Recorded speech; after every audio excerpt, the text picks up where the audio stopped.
Hey guys, Andy with AMR Servos here. I wanted to discuss the 8X 1.0 and the 2.0 and also explain why the Kyosho Hub upgrade here works. Now let's talk about the 8.0 or the 8X 1.0. I found this car very difficult to drive, and I've discussed this with a lot of other TLR owners, and they've also agreed that this car is very difficult to drive. The front and rear balance is not very good. As JQ explained in one of his videos, this has a very high front scrub radius, but the rear end was similar to a Mugen style rear end, and it had a lot of positive offset. And I'll show you the original hub here. This hub had a plus 5 mm offset, and that is not suitable for a car that has that's a C-hub configuration up front, as well as a front end with a high front scrub radius. And I could prove that because the S-Works car had the same issue, but it was the opposite. What they did was they made a car that had a pillowball front end, but the rear of the car had a lot of negative offset. It was basically like a Kyosho style hub. And you don't want that. You want positive offset like this. That's why if you look at the new 35-4 S-Works, it has a really narrow pivot, longer arms, and what do? They reduce that negative offset, and now they have positive offset.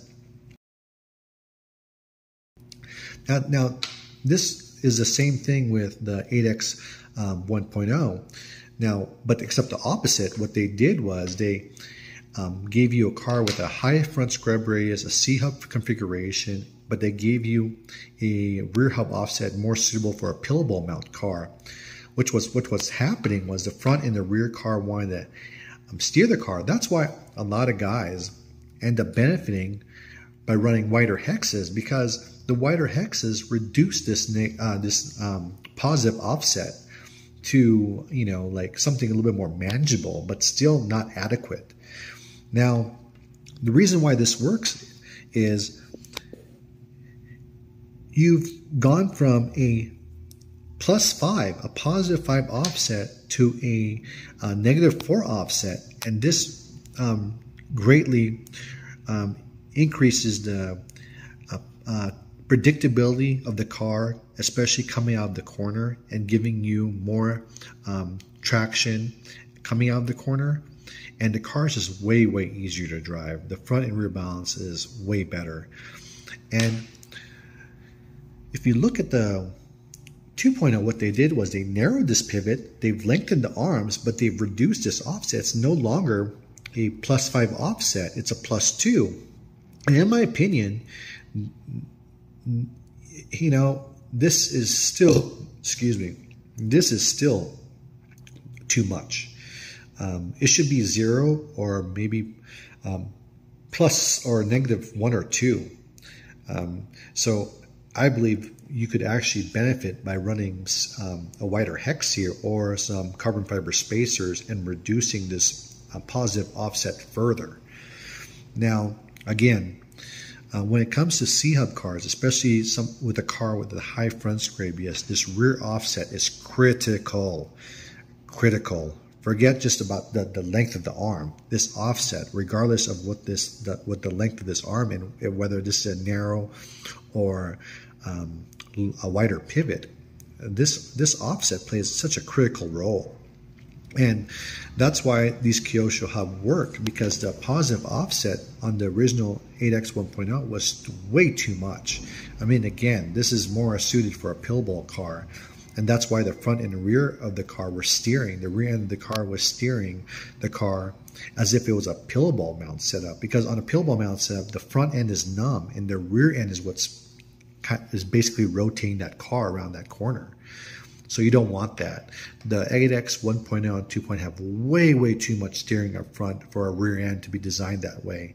So what you want, again, is a predictable rear end that allows you to have good traction coming out of the exit of the corner, and just, again, predictability and consistency. And that's what these 8X or what these Kyosho Hubs do, is provide that negative offset to reduce that rotation or steering action, or or some can explain oversteer.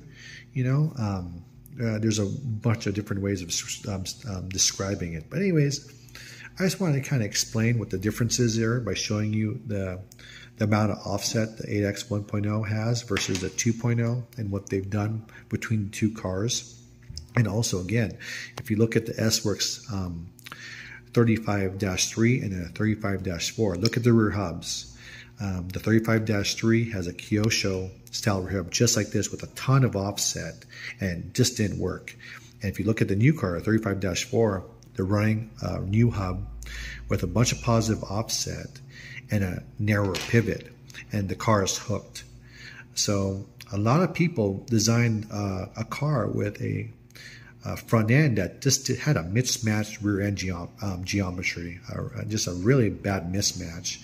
And again, it looks like TLR learned from that, and they've improved upon that, because the 2.0 is definitely a much improved car than the 1.0, especially with the old hubs.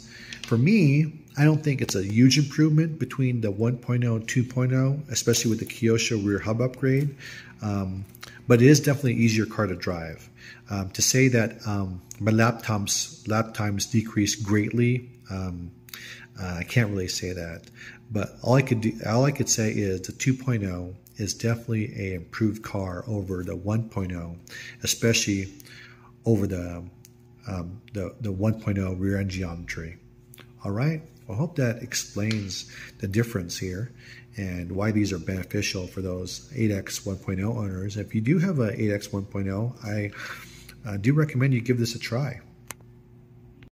Now, I just wanted to add, I mentioned that the 8X 1.0 has a positive offset of about 5 mm, and with the new 2.0, they've reduced this inner pivot, lengthened the arm, but they're still running a positive offset here, and ideally you want this to be a negative offset. Pill ball mount cars typically have a positive offset of 2 and 5 mm, and in my opinion, this is the reason why the inclined spindles work so well, is due to this positive offset here in the rear. Again, you're mimicking the geometry of a pill ball mount car with these inclined spindles, and again, as I mentioned before, having positive offset in the back typically benefits a pill ball mount front end. So I believe, in my opinion again, that the spindles work well due to this positive offset here.